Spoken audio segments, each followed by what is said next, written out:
everybody. How's everyone doing tonight? All right. Well, I want to address the people that we also have joining us this evening remotely. So if you are part of our live streaming this evening, what I need you to do, please, is in the comments section on that YouTube station, would you go ahead and write in the student name, both the first and the last name, and parent name, so that we know who is attending this info session. And then, for those of you who I have here in person, if you look on the table that you're seated at, there is a small colored piece of paper. It's a very small square rectangle, because it's probably not equal sides, Mrs. Hardy. And because of what I need you to do there is go ahead and write the name of everybody who's seated at your table.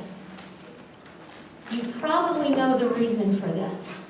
If there were ever to be a chance that we would need to do contact tracing, I have a map of this room and I have a map of the classrooms, so that much like we do during the school day, if I have to go back and see where people were seated, I'll have that indication. So please take a few moments right now and print out the name of every person who's seated at your table.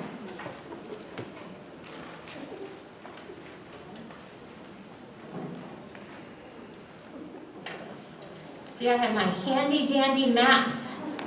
I hope not to use them.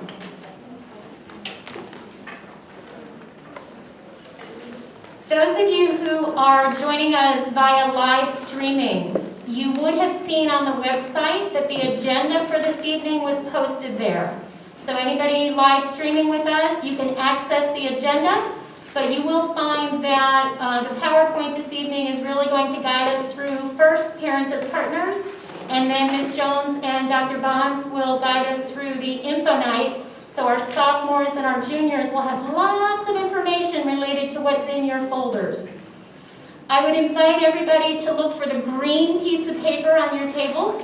That is the agenda for those of you who are joining us here in person. So first off, as part of our agenda, my name is Mrs. Kohuth. I feel as though I've met most of you and seen many of you for at least a few weeks, if not a year or more. And I'm very excited to be the principal here at Clark Advanced Learning Center and to have had such a phenomenal start to this school year. And we absolutely are hoping and praying and keeping everything in place so that your children will be safe while they're with us. And we ask you to do the same, parents, so that as our young people are at home or out in the community, please just be very mindful of the social distancing that still needs to take place.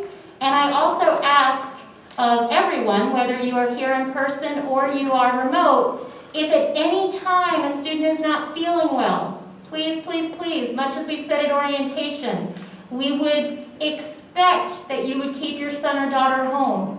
And what I would ask is, this is the expectation, it has been in the newsletters a couple of times, we need for you to, parents, contact Miss Wood as soon as you know that your son or daughter will be staying home. And students, you contact your teachers, so your teachers know that you will be joining online. So that is definitely an expectation, if you are kept home, that that communication is made very, very clear. I want to say a huge thank you to our parent volunteers. This year already, we've had 5 wonderful breakfasts brought to us by many of you, the parents, and we thank you for that. We really look forward to Thursday mornings. Thursdays are a day that the majority of our staff and faculty is here on campus, so we're very excited that we get to break bread every Thursday morning and enjoy those breakfasts thanks to your generosity. Also, supplies continue to come in. You know that in the weekly newsletter, very frequently Ms. Judd will post information about some things that might be needed. And we are always so very pleased to see those supplies rolling in. So on behalf of everybody, thank you so much for watching for those items and for bringing those to the school so that our students have what they need as we move through the school year. Also, we are ecstatic with the fact that every classroom has been adopted. We are absolutely thrilled that through the Education Foundation of Martin County The classrooms are getting what they need over and above what we as Clark and IRSC are able to budget for. So those adapted classrooms, if you haven't already and you would feel that that would be something you would want to do, you can go into the Education Foundation of Martin County website and you can look for any of your son or daughter's teachers and perhaps make a donation for an adopted class or possibly even for individual projects, as you had heard about at orientation. I want to share with you here the master schedule. You had seen this at orientation, and our numbers are very similar, very, very similar to what you see here. We have only had a transition of approximately 3 students who have decided either to flip to remote or to go from remote back to being in person. And that is handled on an individual basis. So at any point, if your son or daughter is wanting to make a change, we would ask that you reach out to Ms. Judd or to myself so that we can be sure we go through all that we need to in order to make that change. With this, I would like to invite Mrs. Hardy up and give her a warm welcome. Mrs. Hardy is our new teacher of mathematics here at Clark, and she is teaching both the Algebra 2, two of the 3 sections of Algebra 2, along with geometry. So I invite and introduce to you Mrs. Hardy.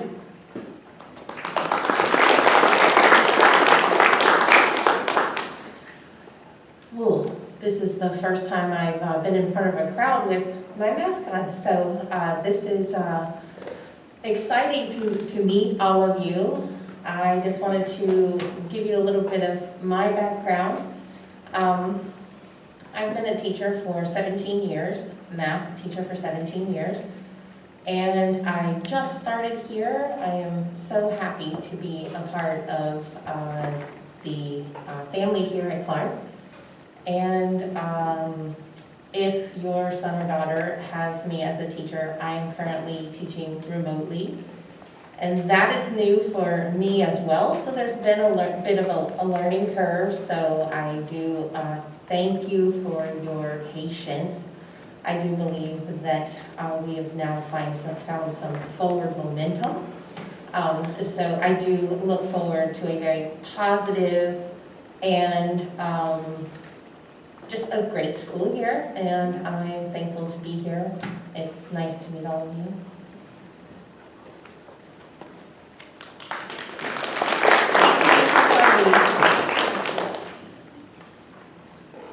I want to give you an overview once again of our academic notification and action plan system. And you'll see here that action plan is actually in a different color because that is the most important part of our alert system. So as many of you have heard, both at orientation and or experienced if you were a student here last year, our teachers chose a threshold of 73%. And if students are falling within the realm of 73% or lower every 2 weeks for high school classes and every 4.5 weeks for their dual enrollment classes here at Clark, there's going to be an alert issued.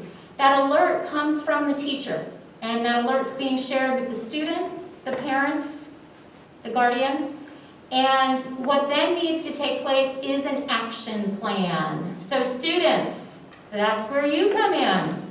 Because you need to work along with your teacher to decide what it is that has to be done so that you can improve the grade that you currently have. So please keep that in mind, parents. We would ask that you do check focus periodically. Again, if it is a high school class, you're going to see those grades on a regular basis being updated versus dual enrollment classes. If that dual enrollment class is here in our building with a Clark instructor, then you're going to see those grades at interim. So just about every 4.5 weeks you will see those grades. However, if it's a dual enrollment class outside of Clark or with a non-Clark instructor, parents, ask your student to show you Blackboard.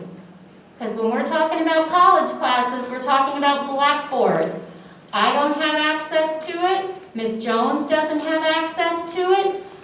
The students that live with you have access to it. So ask them to log in, show you what it's all about. Grades should be posted in there on a regular basis. And here's the scary part. We do not see those grades until after December 8th. So that's a big responsibility, young people. You have to be aware of what your grade is doing, because on December 9th, it's going to be too late for us to do anything about that. So parents, I really encourage you to go on to Blackboard with your students in order to see what their grades are doing for their dual enrollment college classes. Let me just scoot back here for a moment. I do need to bring to everybody's attention that the Academic Support Center right now is online. It is not in person. But if there are students who are seeking the support of their teacher outside of the classroom time, it might be during office hours, or they might be talking with the teacher as part of their action plan in order to determine, can they get a peer tutor? We have had students meeting in our common areas, 6 feet apart, of course, with their masks on, and tutoring one another. So we do have peer tutors, and we also, of course, have the office hours that each of the teachers are maintaining every week. Tonight, as you know, is our first of the Parents as Partners meeting. We do these 3 times each semester. So I would very strongly encourage you to mark your calendars. This is a slide you've seen before. You probably have a picture of this from way back in the beginning of August. The dates have not changed. They're going to stay the same as we move through the school year. So we've got 2 more coming up in the fall, and then we'll have 3 dates in the spring. Also, if any of you, in addition to your sophomore or junior, have a senior, hopefully you will be back with us on September 29th, because that's the night that our seniors get their customized folders and a little bit more information, because they're so much closer to the end of high school. I do want to just give a warm welcome. We hopefully have some parents of seniors who are joining us online tonight, because the first 15-20 minutes was and is Parents as Partners. So we did not want to exclude our parents of seniors from taking part. So we hope we have some of them joining us remotely. We have recognitions thanks to Parents as Partners. Just yesterday, faculty and staff gathered in here, and we were able to recognize 2 of our Clark team members.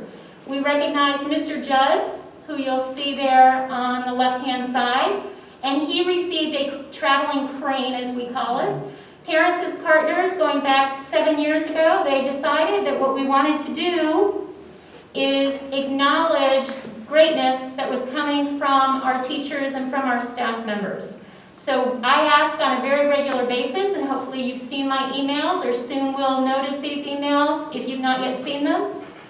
I would love to know when something extra special happens for your young person. So either students are recommending or adults are recommending, who is it in our building who deserves that little bit of extra recognition? So you just need to shoot me a quick little email or drop off a note to the front office, and we'll be sure to get those people recognized. We also, this month, had recognition of our own Mr. McCrory, who's with us helping with our live streaming. And as you all know, this has been an amazing start of the school year because of the new laptops and everything else that's gone into remote learning. So that recommendation actually came from someone in this room, and we were very, very glad to bestow that traveling crane on Mr. McCrory. Each time a traveling crane travels, there are also gift cards involved. So thank you, Parents as Partners, because that donation comes from all of you. We will be moving into a season of fundraisers, one of which is a fruit and citrus sale. That's an online sale. It's very easy. Maybe you have relatives up north and you want to send them to some Florida citrus. Great. There will be funds from that we will see. So this is the first time we're doing this particular fundraiser, but we're very excited to see how that goes. And then, as always, we are going to have our herb and plant sale, which will take us from November into the holiday season. So please be looking for those messages to come out from the volunteer coordinator, Mrs. Bartnick, and you'll also see messages about that in our newsletters. We have a virtual meet and greet, and that is going to be next Friday from 9:30 to 11. So if you have the ability to log on in, parents, at that time, Ms. Judd will be sending out some information so that you will know all about that meet and greet. And again, it is virtual, so you could be doing it from your phone, in the coffee line at Dunkin' Donuts, or wherever you need to be. So please do not come to the school unless you really want to sit in our parking lot and do that, because we will not have a place for you in the building.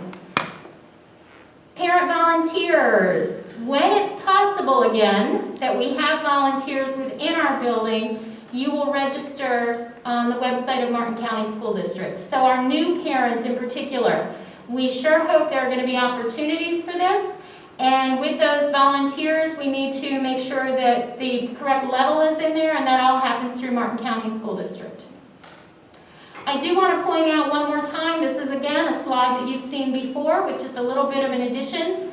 We have some of that hidden stuff on our website. So if you are in need of certain PowerPoints or information that was very specific to Clark students or parents, this is how you're going to go ahead and log into that particular area. So I want to show you, hopefully everybody got the email yesterday about free lunches. It's not just for people who may have free and reduced lunch at this point in their lives. It's for everybody, student-wise. Free lunch. If you're here at Clark, all you need to do is pre-order, and you will have a lunch from now until December 18th, which is our last day before winter break. So what we would ask is that you go into the Google Doc.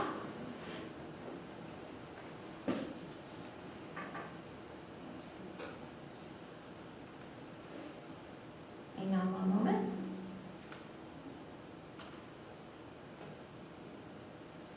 It looks like it wants to go. There we go. So just on our website here, you'll see lunch reservation. When you click on lunch reservation, it actually does bring you to that login area. So you'll choose the students or the parents. You'll fill in Crane once you get to that login page, and the Google Doc will be there in order to order lunches for the week coming up. So you have plenty of choices throughout the week, and what Martin County Schools asks is that you have that in by Monday mornings by 8 o'clock so that they can appropriately pull what is needed to bring it here to Clark from Anderson Middle School. And finally, I want to just end by saying parents as partners as a group is very much like a school advisory council, yet not quite as formal. When we get together, this is the most formal it's ever been. We often sit around in a circle and we just talk. What are some things that you have as questions? What are some items that you want to give suggestions on? And when we have parents as partners, we also try to have a guest speaker. So there'll be different items that are talked about at each parents as partners meeting. So with that, I would definitely invite you to come on back October 15th, or more than likely, live stream in, so that you'll have an understanding of parents as partners and be able to get your questions answered and also give any suggestions that you may have. You will be, as I had mentioned, be hearing from Mrs. Bartnick and Ms. Judd as they are co-coordinating with the volunteers, and we look forward to seeing quite a few of you for the virtual meeting on the 25th of this month, so next Friday as the meet and greet. Are there any questions, comments, concerns that you would like to ask about at this point?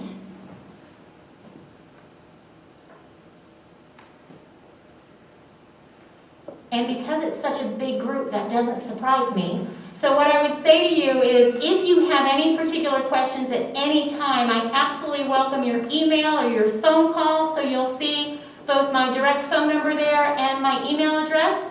And I would look forward to hearing from you with any specific questions and definitely any suggestions you may have. So with that, that's going to end the Parents as Partners segment of tonight, and I'm going to invite Ms. Jones to come on up.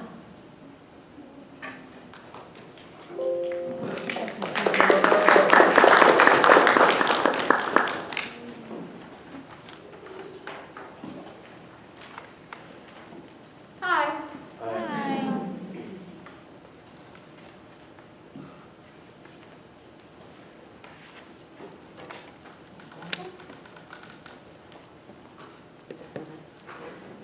Okay, so I have a lot of stuff that I cover in kind of a short amount of time.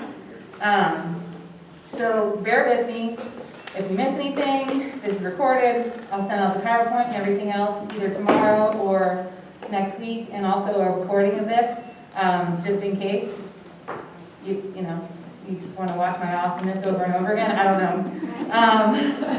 know. But it will be going out, and as always, you can ask me questions after the fact or whatever. As we probably repeat over and over again, my biggest thing that I say every time before I have any meeting is to check your IRC and Clark email daily, all students. For me, I actually send out everything to both of your emails. So as long as you have access to one of them, I'm happy. I don't know about everybody else. Especially as you get closer to senior year too, I send out a lot of scholarship stuff, community service. I can inundate you with sometimes. I sent out some stuff about college visits, I think yesterday. So just check your email. And then the Clark website is, Ms. Cogue mentioned, there's always lots of announcements, technology, all of that good stuff. More specifically on my side of it, the Clark Guidance website, starting last year, I kind of took ownership of it and I'm trying to keep it as updated as possible. I put pretty much everything on there. A lot of the stuff we talk about tonight, a lot of the handouts, things like that, I'll also post online. And I have on there like graduation requirements, scholarship information, college and career planning, community service opportunities, tons of stuff on there. And this is just a screenshot of the actual Clark website. And then if you go onto the side under guidance, and then you'll see like the prep resources and scholarships and all of that. And like I said, I update it pretty often. I don't know if I'm quite updated up to the point of tonight, but I'll get there within the next week. So for those of you that are juniors and have already been here before, you already know at this point you're essentially in college, even though you're only 15 or 16. So for those of you that are new, I'm sure you figured it out with at least your 2 dual enrollment classes. In many ways you are a college student, even though you may not feel like it. Parents, I'm sure you've already figured out you don't have as much access as you did before, which might be a little bit frustrating. You don't know what's happening in their classes as much. For any non-Clark classes with non-Clark instructors,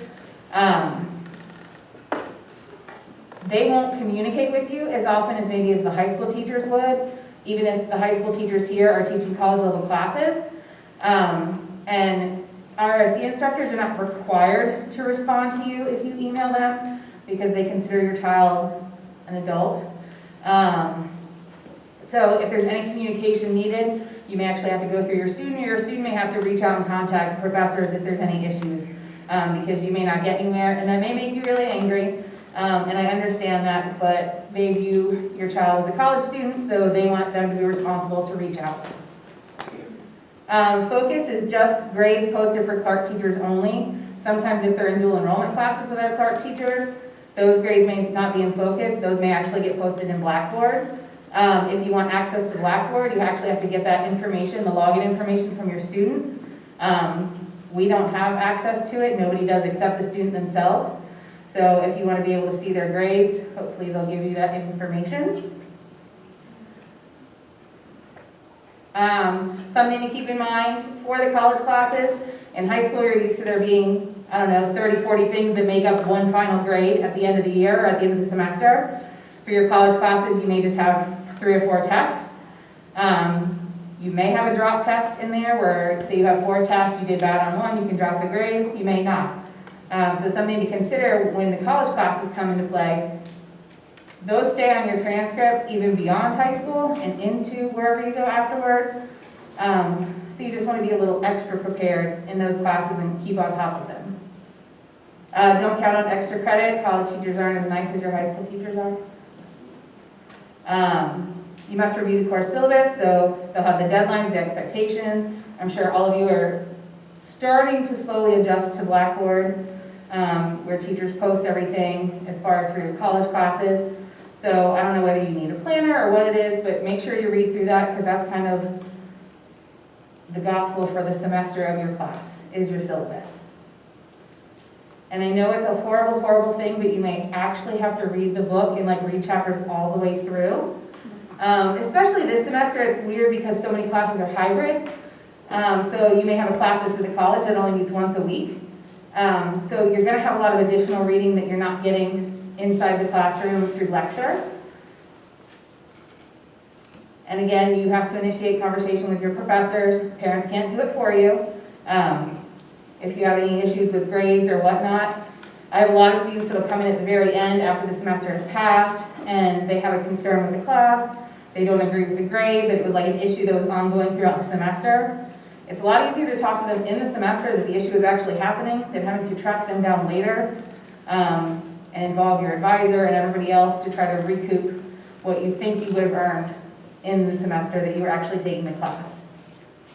And then even though we schedule every semester, probably like 2 months, a month to 2 months before classes actually begin, so we'll start spring scheduling in October, or at the end of October.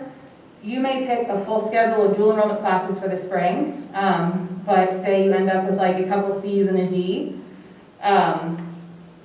Myself and administration kind of look over everything and reevaluate at the end of every semester. So your schedule may end up changing if you're not doing so well. You may think we're being mean, but the idea behind it is we don't want you to tank your college GPA down the road by continuing to take higher level classes and not doing well in them. Because you have to consider the higher level classes also drop your GPA because they're worth more points. So we aren't being mean, we're just kind of trying to save you for later on. High school course requirements, you know pretty much all of them. You have to have your 4 years of English, your 4 years of math, must include algebra and geometry. You have to have your 3 sciences, so you have to have biology. And the other 2 out of the 3 credits have to be equally rigorous if you're trying, which is kind of hard to explain. It's basically one of them has to have a lab. If you're looking to try to earn bright futures, one of those science classes has to have a lab. So it has to be like a chemistry, a physics at the high school level, anatomy and physiology, or it has to be a college biology, college anatomy, college chemistry, something like that that has a lab component to it. 3 social sciences. Most of you are in, if you're 10th grade, you're in world history with Mr. Judd right now. So you have to have a full credit of that, a full credit of U.S. history, and then economics and government. Then you have to have a credit of fine and performing arts. So that may not be theater or an actual art class. Sometimes they'll use, I think when I was going over all of your credit checks and everything, some of the students that were coming in from 9th grade, some of you had like building construction, drafting. Those are practical arts, but they also count towards that fine arts credit.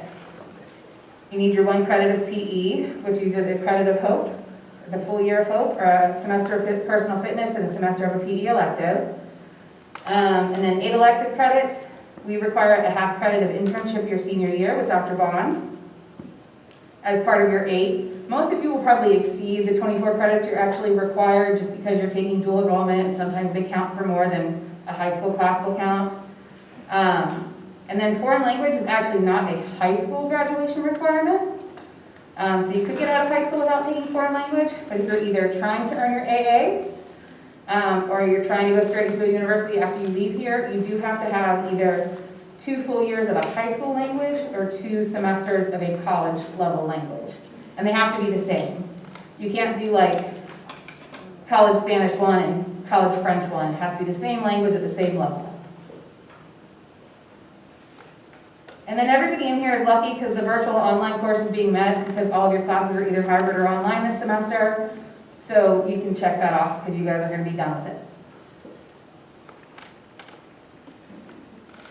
You have the 24 credits, 2.0 unweighted GPA, the 10th grade English language arts assessment. If you're in 11th grade now, you didn't take the 10th grade one because all the testing was shut down last March. So you will actually take it, I think, here at the end of this month. And then current 10th graders will take it in like March or April in the spring. In place of the English language arts assessment that you have to do, you could also potentially take the ACT or SAT and earn a concordance score that will also pass you as well. You have to pass Algebra 1 EOC. I think pretty much everyone in here already has that because it's one of our graduation or our entrance requirements, or get a concordance score on the PSAT. And then for algebra, geometry, and biology, which everybody has to take, your EOC is 30% of your final grade. U.S. history, the majority of you will take U.S. history at the college level, so you won't ever take the history EOC, but if you take U.S. history at the high school level with Mr. Judd, you will take the EOC. So each of you have in your folder on the left-hand side, everybody has a credit check and grad status form. If I misspelled anything, forgive me, I do 250 of them, so you'll have at the top, you'll have your unweighted GPA, which is out of a 4.0. That's assuming that every class is weighted exactly the same regardless of the level that it's at. And then you have your weighted GPA, which is your HPA, and that takes into account any honors, AP, IB, or dual enrollment classes you've taken. And that's actually on a 7.0 scale. And some of you who were here last year will notice that I took class rank off of there because we don't necessarily acknowledge class rank anymore. At graduation, we have like the honors levels like magna cum laude, sum laude, all of that. And it's a little less cutthroat. If you know the senior class, you understand. Very competitive as far as class rank, and we're so small anyway that you could have like a 3.7 and be number 62 in the class, which you think looks horrible, but all of you are typically so closely pushed together. You may be off by like 0.01 from the person ahead of you. So class rank we don't even consider. It's okay. Colleges don't stress about it, especially when you have a class size of like 85 people.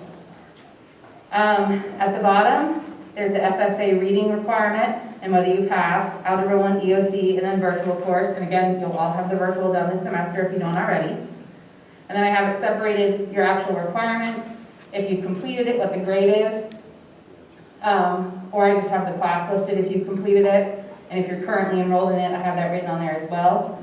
So the blank spots you'll know are the ones that you still have to take after this semester. In your folders, you guys all have the, these are just two of the handouts you have. Again, the graduation requirements from the state that goes into a little bit more detail. And then we have a typical course progression, which mostly is used for the benefit of 10th graders, so you kind of have an idea of what to expect in 11th grade and 12th grade as far as how the classes break down, what the college equivalent is to what the high school requirement is. But those are in your folder. You can check them out when you have time. Virtual course, again, the slide is semi-obsolete for this semester, but you can take courses on Florida Virtual School if you wish. Driver's ed is good if you're trying to get a discount on your insurance.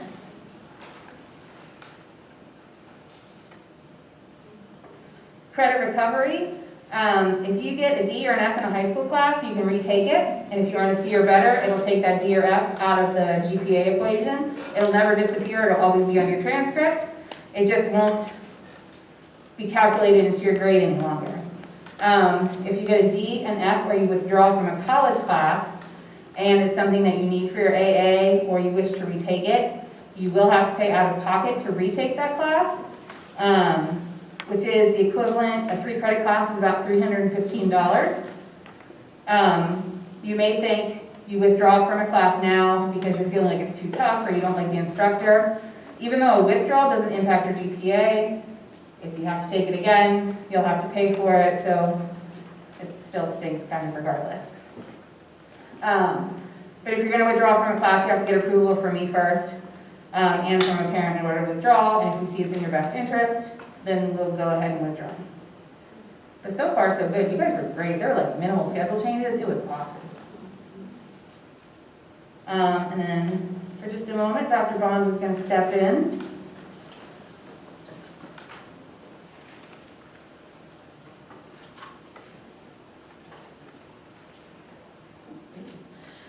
Good evening, everyone. You guys all know what I do and why I'm here. I'm your personal free career coach. So please just let me know anytime I can do anything to help you at all with your career planning. I want to talk a little bit specifically about the internship process because those of you who are juniors, it's going to come quickly. And those of you who are sophomores might want to start thinking about it as well. So here's how the process works. In the spring of your junior year, I will start contacting you about scheduling a time to meet with me.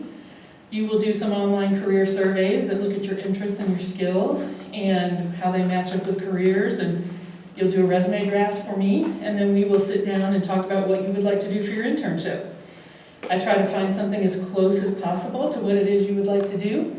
And there are a couple of ways you can approach the internship. You can, if you know for sure exactly what you would like to do, then we will go in that direction, but you can also use it as an opportunity to try out something you're maybe kind of thinking about, and just, it's kind of a no-risk way to test something out. So be thinking about what you might like to do, especially if you're a junior, and what you might like to talk about when we get together in the spring. Along with the internship, which is 60 hours unpaid, you take my class, which I think Ms. Jones mentioned a moment ago, which is personal career development. In that class, I take you through every step of the career development process, from looking at yourself, taking a few more assessments, looking at how your interest, skills, work values, personality match with different careers. You'll do some in-depth career research. Then we will talk about how to be a successful professional. Resume writing, interviewing, job search, networking. You'll write an elevator speech and be able to present it. So we'll talk about all those things, business etiquette. So that's what the class is all about, is preparing you for career success in the future. Let's see, what else do I need to tell you? You can do your internship in the summer before your senior year with parent permission, or in the fall or spring. If you do it in the fall or spring, you do it along with the class. So be thinking about that in terms of your schedule.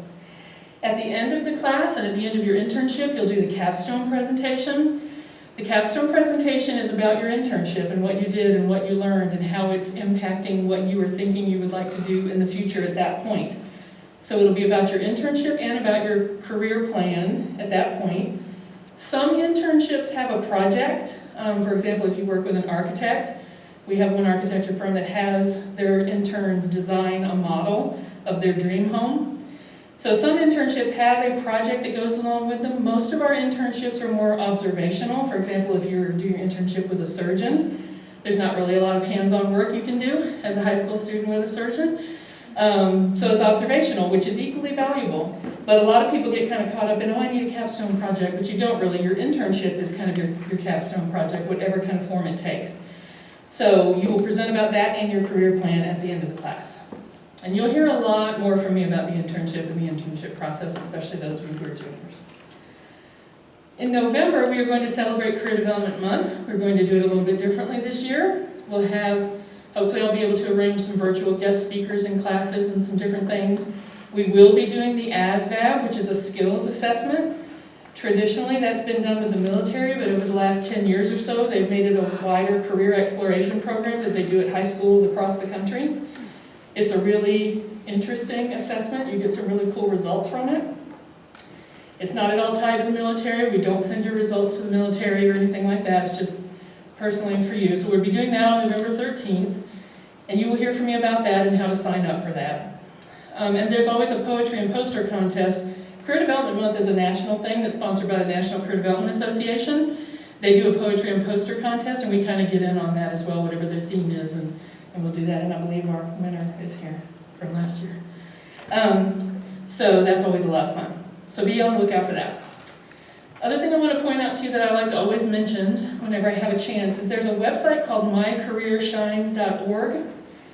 That's where you go to take the assessments when we start the internship process, but there's also a lot of really, really good information there. You can research careers, you can plan out your high school experience and your college experience, anything related to your career, you can get information to help you there. They even have some resume templates in there. They're not great, but that's okay. If you want to get an idea, come see me instead. We'll talk about your resume. But there's lots of information there, and so I like to always point that out for people. And it's for anyone in the state of Florida. So take a look at that when you have a moment. Any questions for me real quick? Also, you may have seen on there, I'm always looking for new business partners. So parents, if you would like to have an intern at some point, or you know someone who you think might like to, please let me know. Thank you. Yes? Regarding you used it as an example, the surgeon, are they, with the coronavirus happening and everything in the hospital, are they still doing that? Some are very limited. And being the hospitals have certain age limits, I mean, are they still able to go in? Yes. Some are not. Yes, if I can find someone who's willing to host them, then yes. Hoping there won't be an issue though next year. Yeah, it is an issue now, but I'm hoping it won't be in the future. Yes, thank you. Okay, I'll be here afterwards if anyone else has questions. Thanks.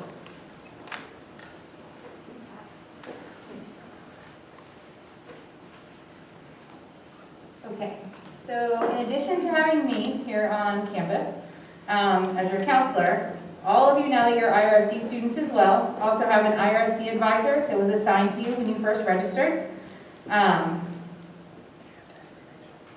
Usually I tell you to go meet before peak registration in October because most of the advising they're doing right now is virtual. I wouldn't rush them, and they're actually adding on, they actually had several of their advisors move out of the area, so they're kind of recouping right now. But the advising services, there's a website, you can actually check out the resources. There's links on there where you can have like virtual information sessions about like what they do and what they can assist you with. You can look up your advisor because I guarantee you, unless you've already been here and met with your advisor, you have no idea who your advisor is. So to do that, you will have to log into the Pioneer portal, which hopefully is not too difficult. So you go to IRC and then your Pioneer portal, and you log in with your Rivermail email and password. And so your screen will look like that, and then there's the little academics icon, and you'll click on that. And then the next screen will come up, and they'll have a nice little picture of who your advisor is and their contact information. I don't know if the screen looks the same still, but it should have your schedule on there. There's a whole bunch of information. You can look up like your records, your grades, everything is on there. My main goal is to make sure that you graduate from high school. Like as your high school counselor, that's my #1 goal. I still work with you on getting the classes that you'll need to complete a 2-year degree if that's your plan. But my top priority is #1, you finish high school. IRC advisors are the only ones that at the end, when you're all said and done, that can give you the stamp saying, yes, you've met all the requirements, you're good to go. I can pretty much lead you there, I just, don't have the official type into the computer yet. When you meet with your advisor, I've come to find their #1 priority is a 2-year degree. So say I don't know if anybody in here is pre-med, there probably are a few of you. They're not really considering that you're a high school student, so they're going to kind of load up what you have is called a guided pathway. So when you meet with them, you'll say, hey, I'm interested in pre-med or business or whatever. And they'll put together classes that say, this semester, these are what you need to take. In the spring, you'll take this. It's not like a set plan. We can always adjust and play with it. But if you leave advising either in tears or a little overwhelmed, because you're like, how in the world am I going to get all of this done? Come see me, it'll be okay. You don't have to finish Bio 1, Bio 2, Chem 1, Chem 2, microbiology, physics with calc, all of that by the time you graduate. You can do that when you transition to a university. You'll still have your 2-year degree, it'll all be okay. So just remember that if you end up leaving there in a panic. They're wonderful, but like I said, their job is to focus on your AA. They're not considering anything high school related that you need to complete to meet your requirements for the state here. Speaking of AA degree requirements, so an AA degree, like I mentioned, I think it was at orientation, 60 credits, which is 20 classes, at 3 credits each, and then they're in the following areas. You have 2 courses in communications and English. Keep in mind that like one of your first English class is ENC 1101 English composition. If you're in 10th grade, most of you will take that class in 11th grade. 1 semester of ENC 1101 is equivalent to a full year of, say, English 3 at the high school level, which is how you guys end up with more credits. So you could technically do 2 high school years of English with 1 year of college English classes. 2 humanities courses. So there's a couple of them on there: philosophy, literature, art appreciation, music appreciation. Not always the favorite of a lot of students, but they are required. There's a lot of writing involved in them. But those will serve as elective credits towards high school, and humanities towards your AA. Math, of course, will count towards both high school and AA math requirements. 2 natural sciences, and then of course one of the 2 has to be astronomy, life science, general bio, general chemistry, physics, and then an additional science. And again, those sciences will count towards high school as well. 2 history courses. Most of you will end up taking American history at the college level, which will fulfill your US history high school requirement. And then you have your 2 social science classes. So everybody has to take economics and government. That usually covers your social or your requirement for high school. But you can also take psychology, sociology, human development, any of those to meet the college requirement. And again, don't get too overwhelmed with all of that right now. Semester by semester will kind of build on, one off the other. And you'll be all set for where you need to be. And then 2 foreign language classes, like I mentioned, you do have to have them for your AA. You don't have to get your AA, the two language classes, they don't have to be at the college level. If you took High School Spanish 1 and High School Spanish 2, or Latin 1 and Latin 2 on Florida Virtual School at the high school level, those at the high school level will count towards the AA foreign language requirement. And then you have 8 electives, which pretty much once you fulfill the requirements from everything in the top, everything else filters down. So if you take 3, your 3rd math class will be an elective, for example. This is another reason we'd like you to be successful in your dual enrollment classes. Dual enrollment, because it does stay on your transcript. If you wish to get any sort of financial aid, whether it's because you're financially needy or merit-based because you have excellent grades, regardless, any type of financial aid, starting with your very first student success class and on, you have to successfully complete with an A, B, or C at least 70% of the college classes that you are enrolled in. I've never seen this be an issue for anybody, unless you just go in and tank everything semester after semester. But again, we won't let you do that, and we won't set you up to be able to do that. 2-year degrees may not necessarily transfer to all colleges and universities. Florida schools, Florida public universities, so your UF, FSU, FAU, UCF, all of those, will take up to 66 college/dual enrollment credits. Private schools in Florida, so maybe like your Stetson, Miami, Rollins, Eckerd, those schools may take most of your credits, they may take all of your credits.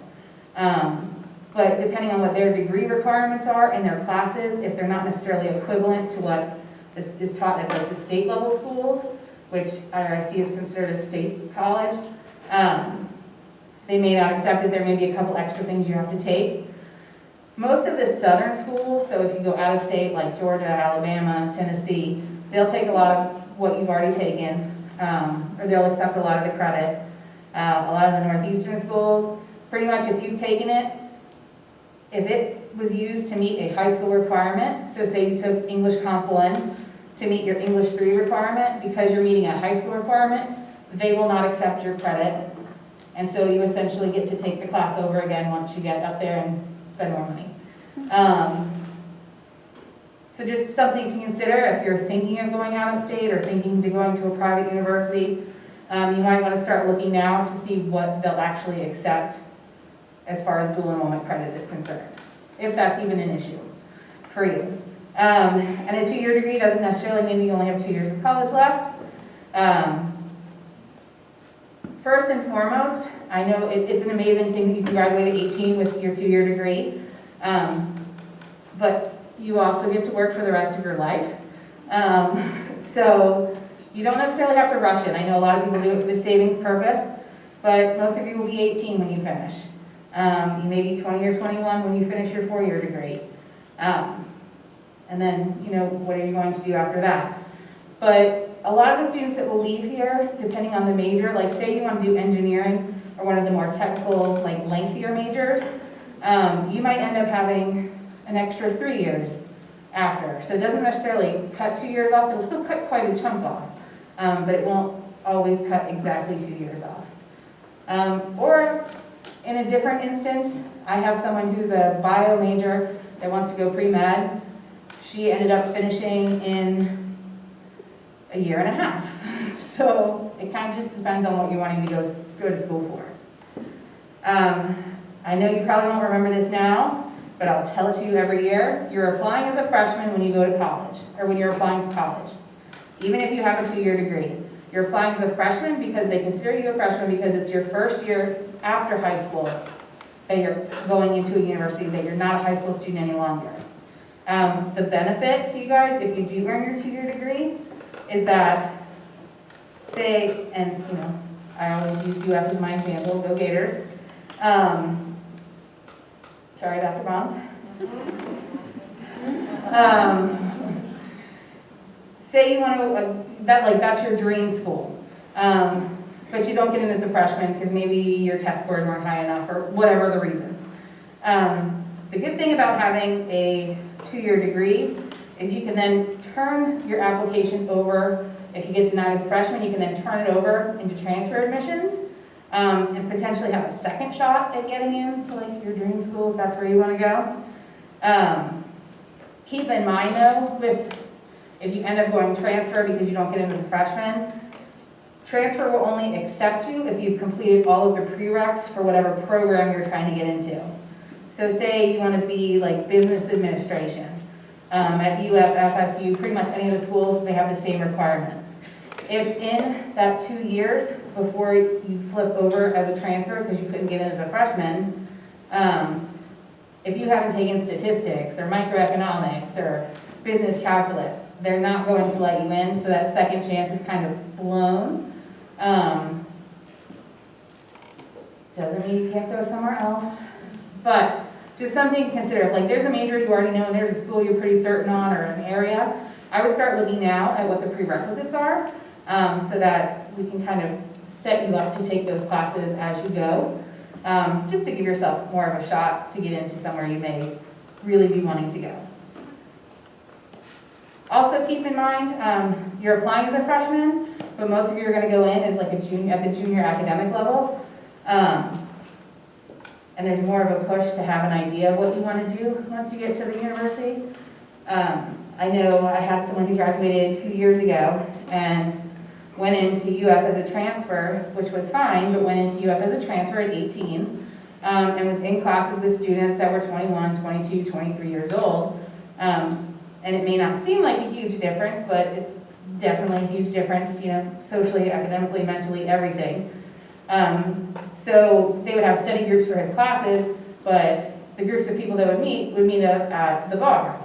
Well, he's 18, can't go to the bar, has no one to study with. So just little things like that to kind of consider. And then, like I said, research the various prerequisites if you have a major in mind. The earlier you apply, the better. I will always bug juniors to start applying during the summer. It never happens. It's okay. It's kind of across the board. It just doesn't happen. But the earlier you apply, the better your chances are of getting scholarships and admissions. Because they have fewer applications at that time because everybody else is like you and procrastinates and waits as long as they can. Because admissions and the application process and scholarships is tedious. So what do we do with tedious things? We kind of push them back. I'm guilty as well. One of the good things about having Dr. Bonds here is she really helps you perfect your resume. And it's something you can start working on now. Resume is one of the things, if I have a student who asks for a recommendation letter, I'll say, send me your resume, and I may ask for some other details. But regardless if you're asking for a letter from anybody, give them at least, I say 10 days, at least 2 weeks. Don't drop it on somebody's desk, because if you're like Dr. Bonds or like myself, you may be nice enough and come to me and be like, oh my God, it's due tomorrow. And I might say, okay, well, I know you're in a pinch, I'll write it for you. I'll write it, it may not be that great. Like, you want somebody to really kind of tell the world how amazing you are. So just kind of be ahead of the game when it comes to recommendations. Make one email address.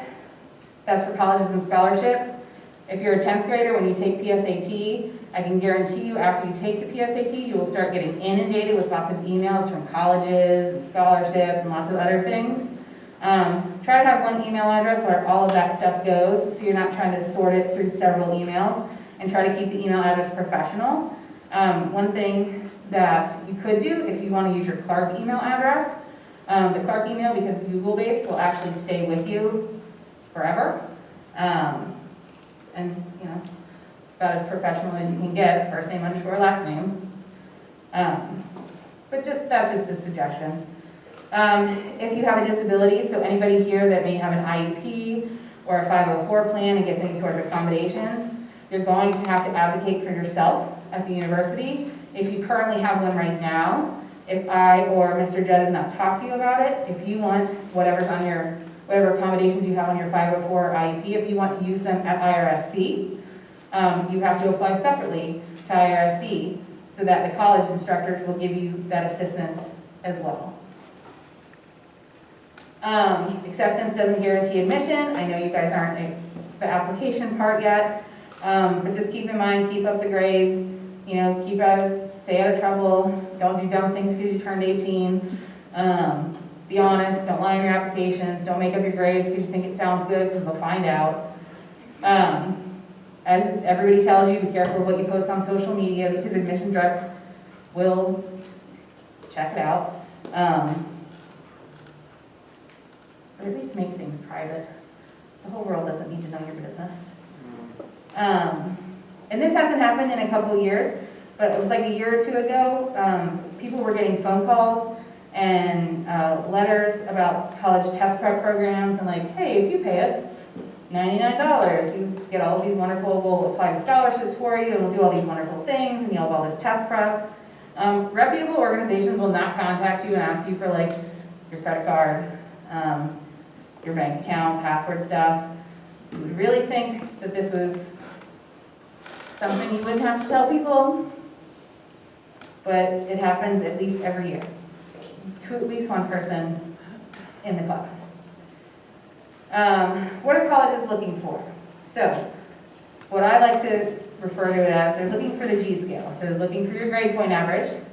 They're looking for your standardized test scores. Right now, the current seniors, if you're applying anywhere outside of the state of Florida or anywhere that's private in Florida, they don't really need their SAT or ACT scores because so many of their opportunities were taken away. On a different note, Florida is only one of 3 states right now in the U.S. That is still requiring its public universities to require SAT and ACT scores. Every other state did away with them, not Florida.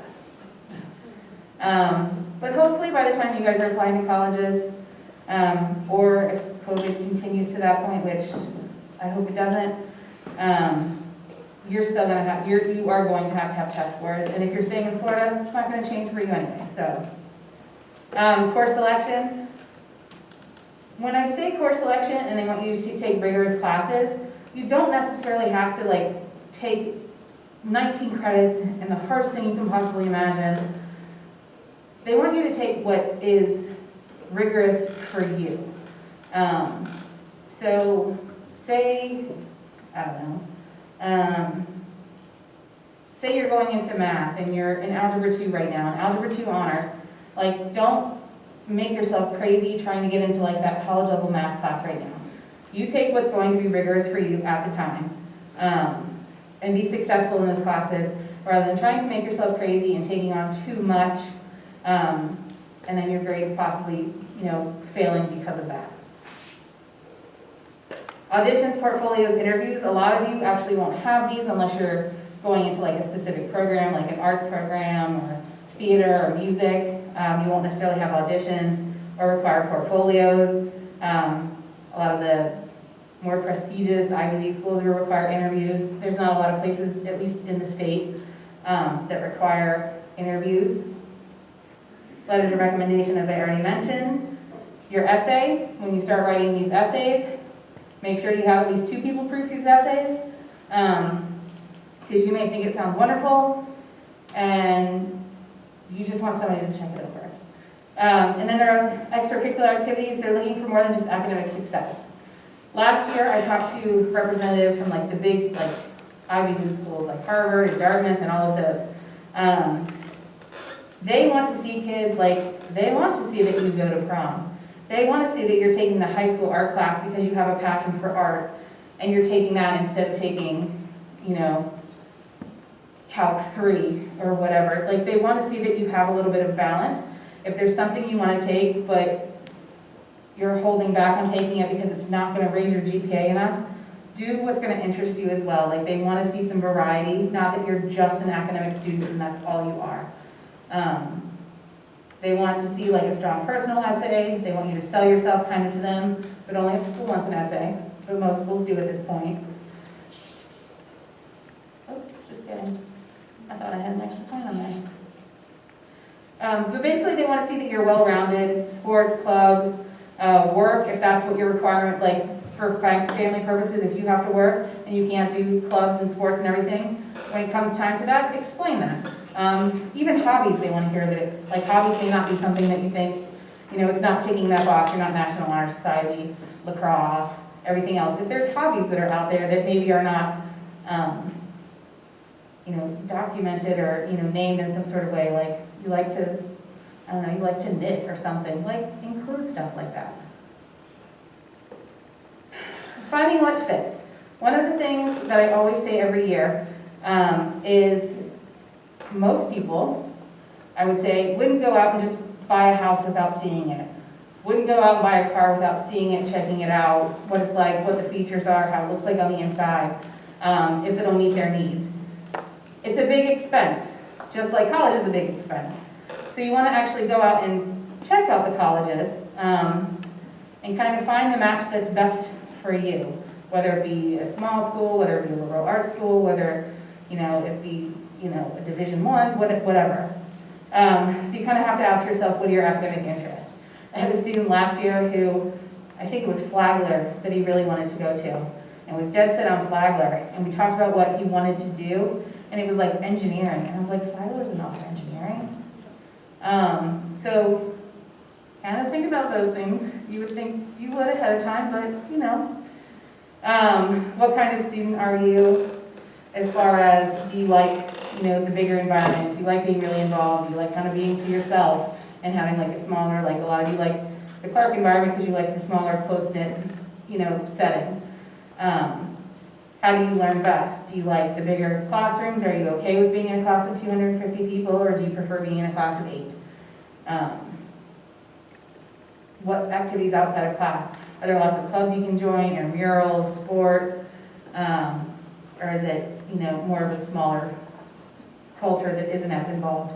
How important is prestige? Do you want to go to a school because they have the top football program in the country, or basketball, or whatever? Do you want to go to a school because you like the name of it, or are you comfortable going to a school that maybe, you'll meet one person out of every 10 that will actually have ever heard of it before? Diverse college, whether you want diversity, social and cultural environment, do you want something that's more, homogeneous to what you're used to, or do you want, there's different ethnic populations and different religions and things like that. I don't know why I did that little bouncy thing, it's annoying me. It annoys me every year and I never change it. Where do you want to live for the next 4 years?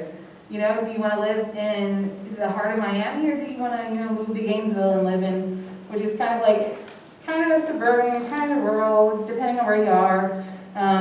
Is there a lot of college kids, or is it mostly families? Just kind of where you picture yourself for the next 2 to 4 to 8 years, however long you plan on staying there. So now that you've actually asked yourself all of that, you only have 3,700 options to choose from. No pressure.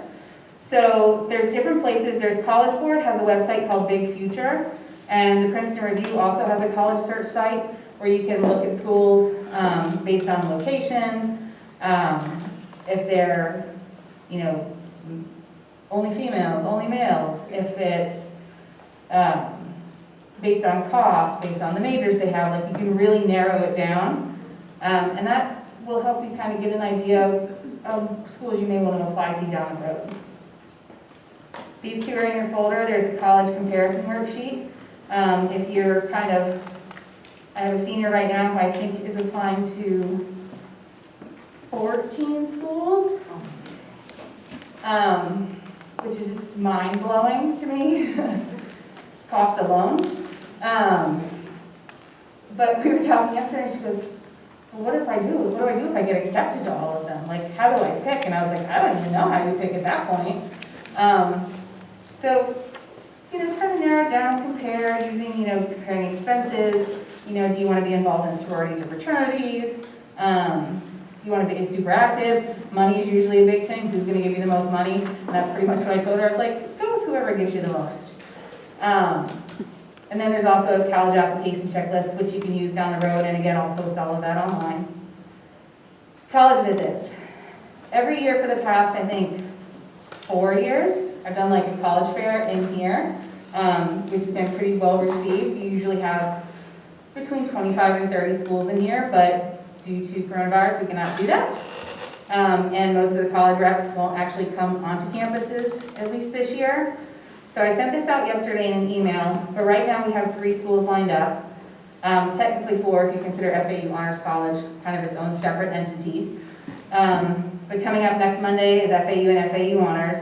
And again, I sent the links to all of these. For FAU and for UF, you have to register in advance, and they'll send you the link. And basically, these 3, Embry, UF, and FAU, it's just Clark students and parents that are logging into this.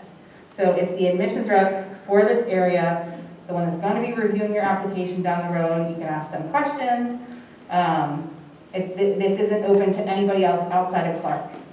And then there's also the NACAC virtual college fairs, which the website is on there. There's 3 more lined up for the rest of the semester. You can go onto the virtualcollegefairs.org and see all of the colleges that are going to be on there. But as far as the little virtual college visits, I'm actually in the process of scheduling more of them, primarily with Florida schools because 95% of people stay in Florida, at least for the short foreseeable future. And because it's more cost effective. So keep your eye out as I start getting more. I'll be sending out emails and you can have these visits. I try to plan them, as you see, I try to plan them like later in the day, like 1 to 2, or maybe during lunchtime. So if some of you, there's very few of you that have classes all day long, but that seems to be when people have the fewest. And again, if your student maybe couldn't join because they have class, but you as a parent have time, feel free to jump on there. The college reps know you're coming. And that's the one opportunity you can to kind of ask away all the questions you want. This is not in your packet because I just got all this information at like 7 o'clock last night, but I will email it to all of you when I email everything out. It'll be a PDF. What it is the state university systems. They all get together and they put together this lovely document that kind of summarizes like their deadlines, their scholarship dates, their when you have to apply, their middle 50% for like SAT and ACT scores for admissions. Keep in mind when it says the middle 50%, like you may look at some of these scores and go, oh my God, that's a really high score. But you have to consider there's 25% that have gotten in that have scores or GPAs below that, and there's 25% that have gotten higher than that. So if you're somewhere in the middle, you're in a pretty good spot. Even if you meet some of these requirements, it doesn't necessarily guarantee admission because they're looking at other stuff as well. And I also have on here, I think it's like on the 3rd page, I have all the private colleges and universities in Florida as well that also has all of this information. Tells you where to apply. Most of this information, even if you're a 10th grader, will stay pretty similar to what it's going to be when you're applying to colleges. College costs you have to consider before attending. You have your test fees, your SAT and ACT. I'll show all of like the test fees coming up. They go up by at least $2 every single year. Application fees generally range from $30 to $35, $40, sometimes $75. Campus visits.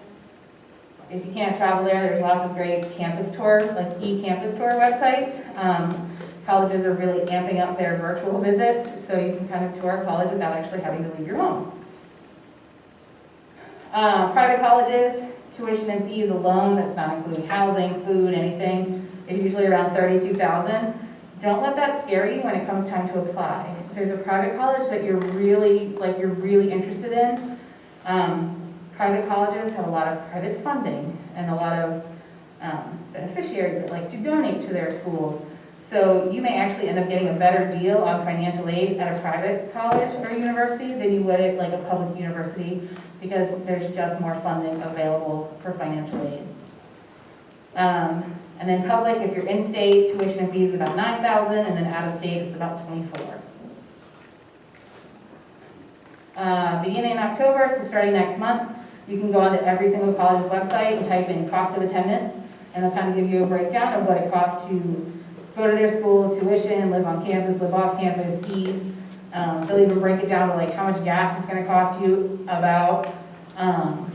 So you can always start looking at that now, especially if you're in 10th grade and you're, as a family, you're starting to panic about how you're potentially going to pay for all of these expenses. And the College Board also has a cost calculator that's pretty specific, but it's only as good as the information that you actually put into it. Scholarships and awards.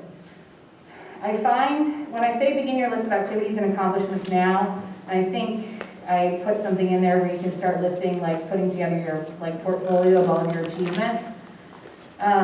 It may not seem like a big deal that in 10th grade you got like the academic excellence in geometry, or like a certificate, it'll get shoved in the bottom of my backpack, it's not really a big deal.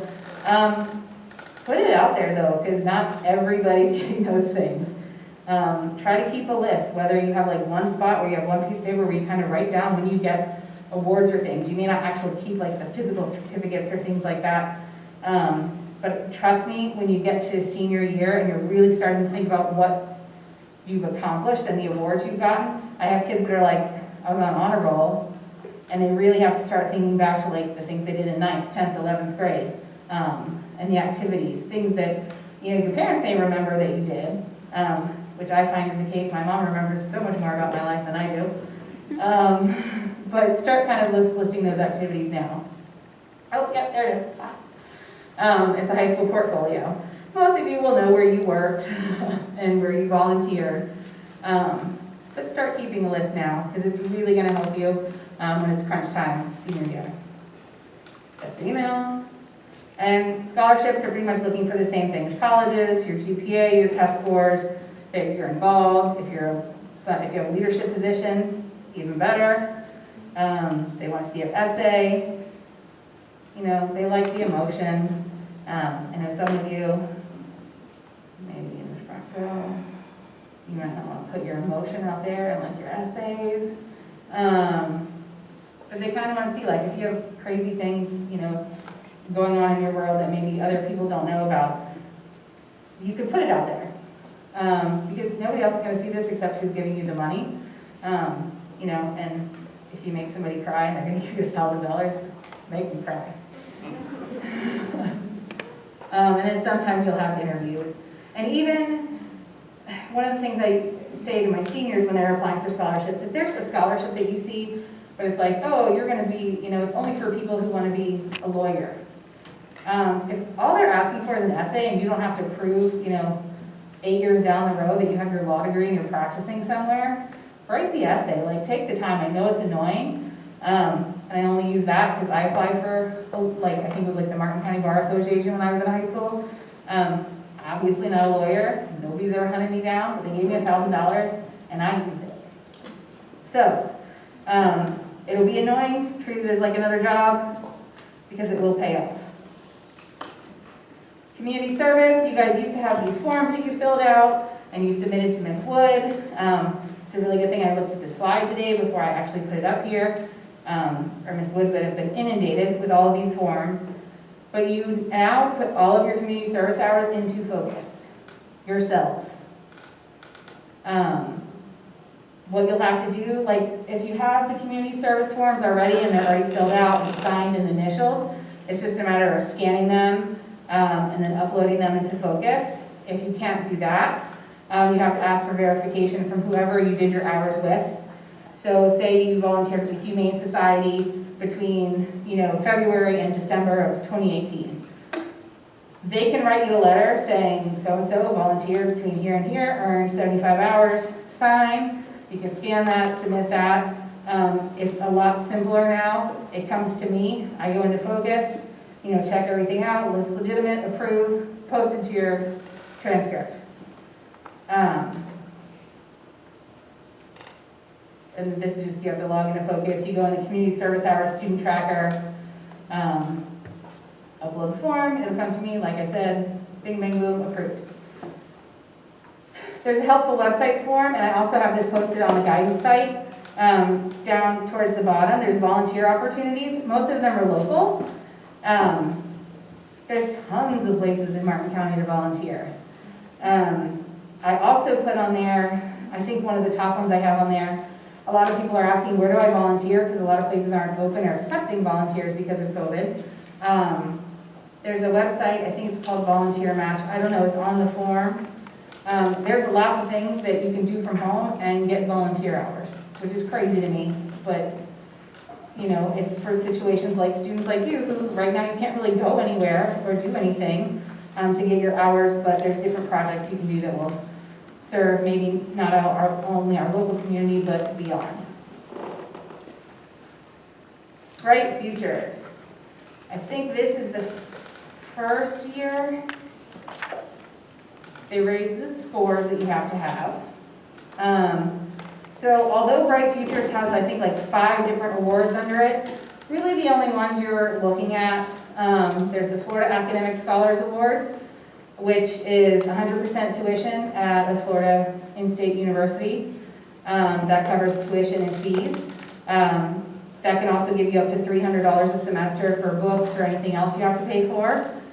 Then there's the Florida Medallion, which pays 75% of your tuition and fees. Or if you stay at like IRSC or go to one of the, what used to be a 2-year community college, but they're now state schools, whether it be here, Valencia, Miami-Dade, Tallahassee community. If you get the Florida Medallion, it actually pays 100% of your tuition at those schools. But for the Florida Academic, SAT, reading and math combined, 1330, or a 29 composite on your ACT, minimum 100 hours, 3.5 GPA. So their GPA is recalculated. It's not what you see on the graduation check that you have. They're calculating your GPA based only on your 4 English credits, your 4 math, your science, your social studies, and your foreign language. That's it.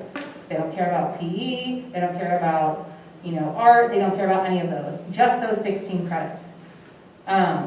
Florida Medallion, SAT 1210, ACT 25, 75 minimum community service hours, 3.0 GPA, same courses that they're looking at and recalculating. In all of your packets, there's a handful, I think there's 3 10th graders and like 10 11th graders. You don't have this Bright Futures evaluation in your packet on the left-hand side. I am aware of those who don't have it. It was a glitch with the Bright Futures system.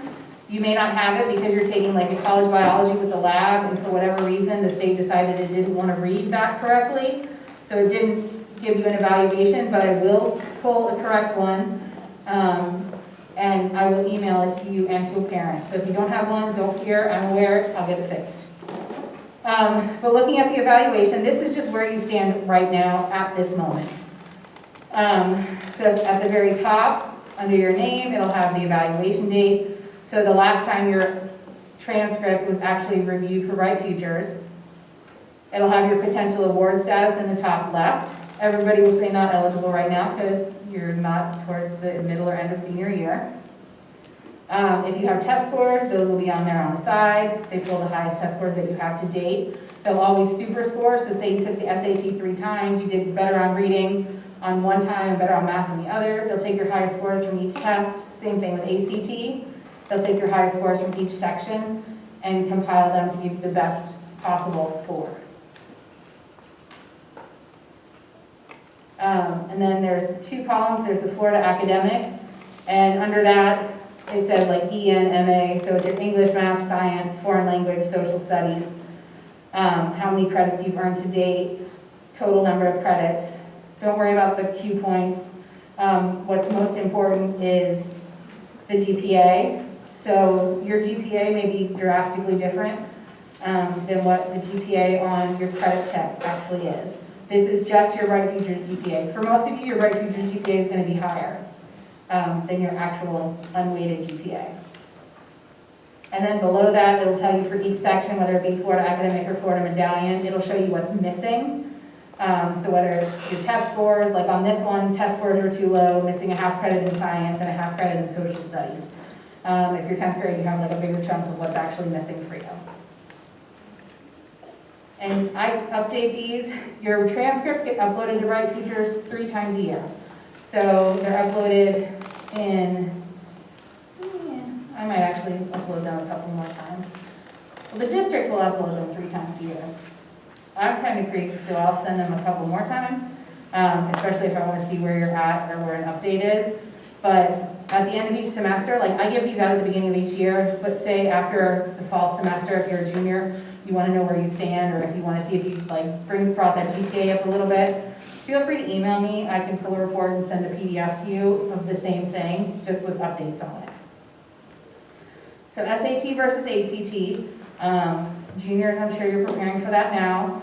10th graders is something you're going to have to start considering. Everybody in 10th grade, you guys are going to take the PSAT October, 14th. what day was that? 14th. 14th, there you go.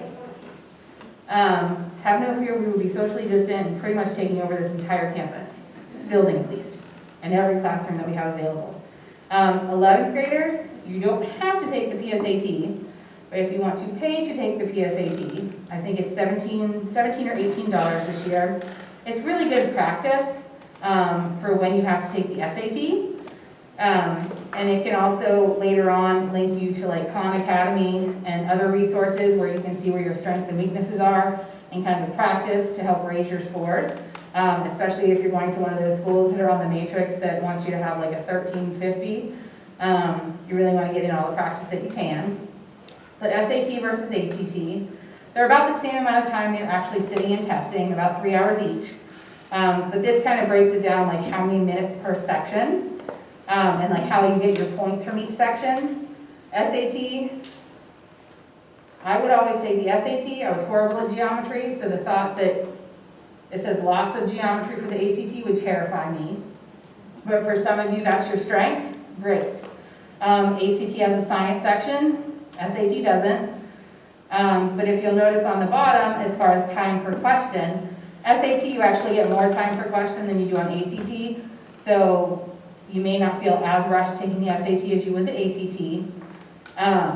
However, if math is not your strong suit and you really rely on a calculator, you may want to take the ACT because the math on the SAT, there's one section with a calculator, one without. ACT, you can use it throughout. So, or you can take both, see which one you score best on, and then follow it up with another test after that if you want to raise your scores. Like I said, the tests are getting pricier every year. Most of you don't have to take the part with writing or with essay unless the college that you're applying to actually requests it. Most of you can get away with taking it without the essay. And then the registration websites are pretty self-explanatory, sat.org and act.org.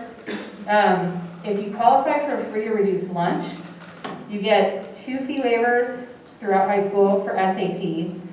And now ACT changed it, you get 4 waivers to take the ACT if you're on free reduced lunch. I tell students if you've gotten free reduced lunch in the past, I get that you're not eating lunch at school, so you don't know why you would ever apply. It's so you don't have to pay $55 to take a test. So if you've been on free or reduced lunch in the past, even if you don't eat lunch, reapply for it every year because that will qualify you for waivers. When you get to senior year, it can qualify you for waivers for application fees and things like that. So apply away even if you're not eating here. And yearbook actually has really nothing to do with me, but I'll keep it on there every year for Mr. Gerbil and Mr. Escandone. So you guys all got fancy and got to take your pictures last week. Yearbook prices are on here. The deadline to order has moved up, so you're January 31st. And then prices go up incrementally as time goes on. And there's your website and everything else. I feel like there was something else I needed to add, but I think I also threw out a lot of information in a very short amount of time. So I'll kind of leave it at that. If you have any questions, either now or down the road, because you can't think of something now, email is usually the best way to get a hold of me. Because I'm never not on email, I feel like sometimes, which is a good and a bad thing, blessing and a curse. But email is usually the quickest. But at this point, does anybody have any questions? And for the medallion, Florida Medallion program, is that just for 10th graders with the PSAT? Or if, as a junior, if you took it again, could you qualify for that? Well, Bright Futures only doesn't use PSAT scores, it only uses SAT or ACT. Okay. Say you take the SAT or ACT, like say you take the SAT twice in junior year and twice in senior year. Just for whatever reason you're trying to get the score. They'll always take, Bright Futures will always take your highest reading and your highest math. They'll combine all your tests and take the highest so that you have the best possible result and the highest score possible. They'll do the same thing with all of the sections of the ACT. They'll take your highest sections from each, combine them, divide, and give you your highest composite score. So the PSAT is pretty much the practice, the SAT or the ACT is where it gets real. Anybody else? You guys are so quiet. I mean, I guess I'll let you go if you have no questions. But again, feel free, you can always, email me or reach out to Dr. Bond or any of us. And have a good night. And thank you for coming. I would ask, thank you. Hold on, don't go there. And I also want to echo that. Thank you so much for coming out this evening. Those of you who were 3 people at a table, if I could ask please that if you have that third chair, would you kindly bring it out with you so that we can get that near one of the cafe tables in the cafeteria area? Have safe travels home. Enjoy the